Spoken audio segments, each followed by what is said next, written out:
할렐루야. 오늘 하루도 여러분 삶 가운데 하나님의 은혜와 평강이 함께하길 축복합니다.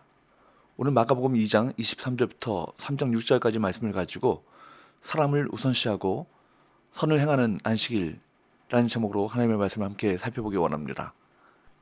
예수님이 가시는 곳곳마다 충돌이 일어납니다. 새 포도주는 새 부대라는 이 예수님의 말씀은 가히 혁명적이었습니다. 거대한 변화를 예고하는 메시지였죠. 복음은 이전에 나에게 모든 것을 새롭게 했습니다. 새 포도주는 새 부대에 담아야 한다 라는 새로운 시대의 새로운 전통은 오늘 본문의 주제인 안식일 논쟁과 자연스럽게 이어집니다. 본문은 안식일에 일어난 사건입니다. 무슨 일이 일어났습니까? 먼저 사람을 위한 안식일 2장 23절부터 28절까지 말씀이죠. 23절 안식일에 예수께서 밀밭 사이로 지나가실새 그의 제자들이 길을 열며 이삭을 자르니 제자들의 배가 많이 고팠던 것 같습니다. 밀밭 사이로 들어왔을 때 이삭을 자르고 손으로 비벼 먹으려고 했습니다. 그때 바리새인의 안테나에 딱 걸렸던 것이죠. 이삭을 손으로 비비는 행위, 노동이고 추수행위였습니다. 그들은 예수님에게서 무엇인가 흠집을 찾아내려고 파파라치처럼 따라가는 것 같습니다. 이에 바리새인들이 어떻게 시비를 겁니까? 24절 바리새인들이 예수께 말하되 보시오 저들이 어찌하여 안식일에 하지 못할 일을 하나이까? 안식일은 사람을 위해 하나님께서 정하신 규례입니다.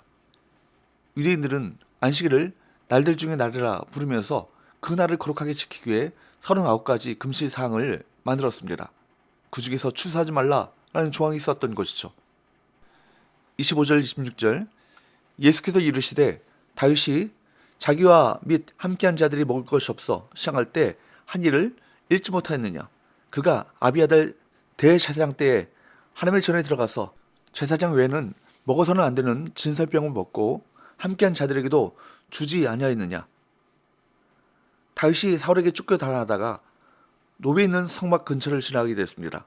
당시 제사장은 아비아달 대제사장의 아버지인 아히멜렉이었습니다. 다윗과 일행들이 배가 고파 제사장에게 먹을 것을 구했습니다. 그때 아히멜렉이 하나님의 전에 진설되어 있었던 빵을 내놓았습니다. 이 빵은 12지파를 상징하여 올려놓은 12덩이의 빵으로 율법에 의하면 제사장만 먹을 수 있었습니다. 제사장만 먹을 수 있는 이 거룩한 빵을 먹었기 때문에 다윗과 그 일행은 율법을 범한 것입니다. 그러나 주님은 먹을 것이 없어서 시장할 때라고 하면서 그것이 불가피한 상황임을 들고 있습니다. 제의적인 율법보다 더 중요한 것은 사람의 목숨이고 이 때문에 작은 율법도 범할 수도 있다는 것입니다. 여러분은 어떠하겠습니까? 굶어 죽을지언정 진설병에는 손을 대어서는 안 되는 것입니까? 아니면 일단 목숨을 살리기 위해서는 무엇이든 먹을 수 있는 것입니까? 우리는 신앙생활을 하면서 작은 것 때문에 더 큰 것을 보지 못하는 잘못을 범하고 있지 않는지 돌이켜보아야 할 것입니다. 예수님께서는 안식일과 관계된 작은 계명들보다는 하나님의 사랑이라는 율법의 정신에서 안식일을 바라보고 계셨던 것입니다. 하나님의 율법을 주신 이유가 무엇입니까? 율법이 말하려고 하는 것은 무엇입니까? 주님은 마태복음 22장 37절에서 40절 말씀에서 율법을 정리해 주셨습니다. 마태복음 22장 37절에서 40절 예수께서 이르시되 내 마음을 다하고 목숨을 다하고 뜻을 다하여 주 너희 하나님을 사랑하라 하셨으니 이것이 크고 첫째 되는 계명이요 둘째도 그와 같으니 내 이웃을 내 자신같이 사랑하라 하셨으니 이 두 계명이 온 율법과 선지자의 강령이니라. 한마디로 요약하면 율법은 사랑입니다. 본문의 병행 본문인 마태복음 12장 7절 말씀에 보면 하나님의 법을 지킴에 있어서 그 근본이 사랑이 되어야 한다라는 것을 말씀하십니다. 마태복음 12장 7절 오늘 본문의 병행 구절이죠. 나는 자비를 원하고 제사를 원하지 아니하노라 하신 뜻을 너희가 알았더라면 무지한 죄를 정죄하지 아니하시리라. 하나님이 원하시는 것은 사랑 없는 순종을 원치 않으십니다. 율법을 지킬 때 사랑이 없는 차가운 마음, 자비가 없는 마음으로 지키는 것을 원치 않으시고 사랑을 원하시는 것입니다. 율법을 내세워 법과 원칙을 따지기 전에 긍휼과 사랑을 더 앞세우라는 것입니다. 사랑에 빠진다면 율법은 의미가 없습니다. 주님은 무엇을 얼마나 더 열심히 지켰는가, 이거보다 사랑으로 하고 있는가, 이걸 물으십니다. 지금 배가 고파서 밀밭 사이에 들어가 겨우 이삭을 조금 비벼 먹은 것에 대해서 시비를 거는 모습은 이미 빗나가 있는 모습입니다. 바리새인들은 율법을 강조하면서 자비가 없었습니다. 이것이 영적 무지입니다. 편협함에 사로잡혀 넓게 바라보지 못했습니다. 바리새인들은 안식이라고 하는 이 날에 꽂혀 있었습니다. 그래서 무엇인가 하긴 하는데 사람에 대해 매우 냉랭하고 비판적이었습니다. 여러분, 종교보다 사람이 더 중요합니다. 계명보다 영혼이 더 중요합니다. 율법적인 조항보다 사랑이 더 중요합니다. 작은 것 때문에 더 큰 것, 정말 큰 것, 정말 중요한 것을 잃어버리지 않길 바랍니다. 그리고 안식일이 사람을 위해 제정된 것임을 천명하십니다. 27절, 또 이르시되 안식일이 사람을 위하여 있는 것이요 사람이 안식일을 위하여 있는 것이 아니니. 안식일뿐만 아니라 우리 삶에서도 제도와 사람이 충돌할 때가 있습니다. 제도나 법은 실상 사람을 위해서 있는 것인데도 불구하고 반대로 인간이 제도와 법의 수단이 될 때가 많습니다. 우리는 끊임없이 이 법과 이 제도를 왜 만들었는가, 이걸 물어야 하는 것이죠. 성도 여러분, 율법을 위해 율법이 존재하는 것이 아닙니다. 하나님은 사람을 위해 율법을 만드셨습니다. 하나님께서는 사람과 더불어서 사랑을 나누고 우리 또한 서로 사랑하는 삶을 살도록 만드시기 위해서 우리에게 율법을 주셨습니다. 그러므로 이 율법이라고 하는 것은 사실 사람을 위해서 주신 것입니다. 하나님께서 인간을 힘들게 하고 죽이기 위해서 율법을 만든 것이 아닙니다. 계속해서 예수님은 말씀하십니다. 28절, 이러므로 인자는 안식일에도 주인이니라. 이 세상을 창조하신 창조주로서 안식일을 제정하신 하나님의 아들 예수님은 안식일의 주인이시죠. 안식일의 주인이신 예수님을 안식일 전통을 가지고 정죄하는 것은 주객이 전대된 일인 것입니다. 상대적 우월감은 사람의 눈을 가립니다. 우리는 성령의 조명하심을 끊임없이 구해야 합니다. 그래야 자신의 부족함을 인정하고 함부로 남을 판단하고 정죄하지 않습니다. 자신의 본 모습을 보는 사람이 낮은 자리에 거하며 주님께서 주시는 은혜를 누릴 수 있는 것입니다. 두 번째로 우리가 보기 원하는 것은 안식일에 행할 일들입니다. 3장 1절에서 6절까지 말씀이죠.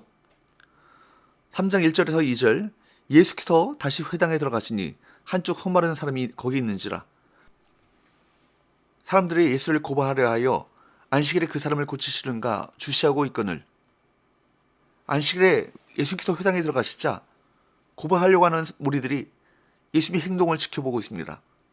3절 4절, 예수께서 손 마른 사람에게 이르시되 한가운데에 일어서라 하시고 그들에게 이르시되 안식일에 선을 행하는 것과 악을 행하는 것, 생명을 구하는 것과 죽이는 것 어느 것이 옳으냐 하시니 그들이 잠잠하거늘. 예수님께서는 손 마른 사람을 보시고는 그를 회당 가운데 세우시고 지켜보는 무리에게 물으십니다. 뭐라고 물으십니까?